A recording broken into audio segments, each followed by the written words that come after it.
There's 9 restaurants behind me, each one created by startup Green Summit. But when we look back, there's nothing but a parking garage. That's because each one is based out of a 200 square foot kitchen somewhere in this building. They're ghosts.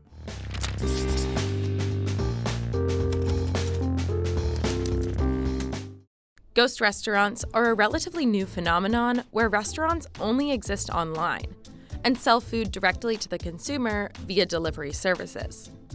They're technically called commissary kitchens, or rentable commercial kitchens unconnected to the food service business they're inhabited by. They're mainly located in New York, Chicago, and LA, places where food delivery is a daily habit for many residents. Ghost kitchens have become viable because delivery food has gotten way more popular in the past 5 years. Right now, 86% of American consumers order food at least once a month.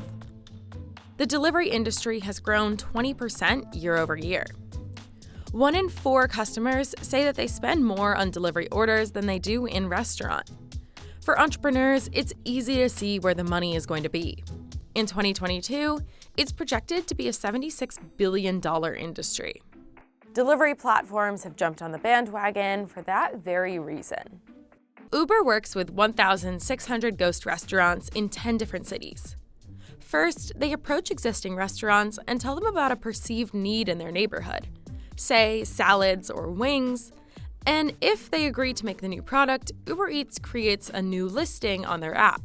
It's easy to see which ones they are. They have a green checkbox and say Uber Eats pop-up created by blank. Green Summit Group is the prime example of a ghost restaurant. Co-founded by Peter Schatzberg and Todd Millman in 2013, it launched with $1 million in investment.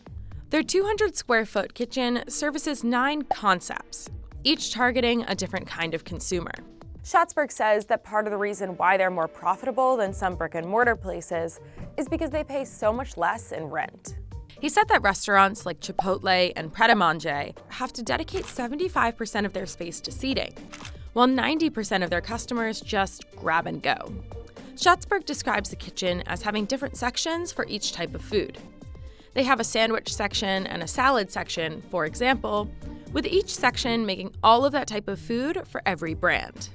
So if you order lunch from Authentic, Braze, Free Foods, or Bushwick, they're all probably going to be made on the same table, by the same chef, with the same ingredients, probably at the same time. The only thing different is going to be the packaging. Being a ghost also makes pivoting to new ventures easier. When Green Summit decided to test out a new concept, a poke restaurant, Schatzberg said it only cost the restaurant $25,000, when it would cost traditional restaurants $800,000. Most of the poke ingredients were already in-house for them because of an existing sushi concept. You don't have to source new ingredients. You just have to train staff to cut fish differently or prepare rice differently, Schatzberg told the Chicago Tribune in an interview. But the news isn't all good.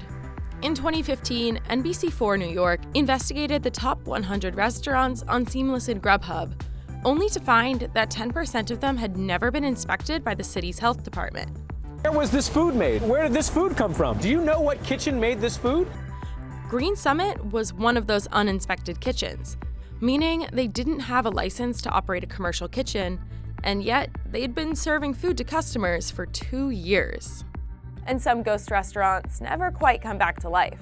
Sprig and Maple, 2 other ghost kitchens, shut down business in May and June of 2017 because the business model doesn't work. Sprig CEO Gagan Biani said in an email announcing the news. Maple was backed by celebrity chef David Chang, but eventually shut down due to inefficiencies. But overall, it's been working for Green Summit so far. Last year, they surpassed their projection of $18 million in sales, and they've raised $3.6 million since they've launched. But the most important part is obviously the customer. What do they think about this slightly underhanded way of operating on delivery platforms? I don't think anybody cares, Schatzberg said in the same interview. They just want really high-quality food. Would you order food from a ghost restaurant? Let us know in the comments, click subscribe, and don't forget to ring the bell for post notifications.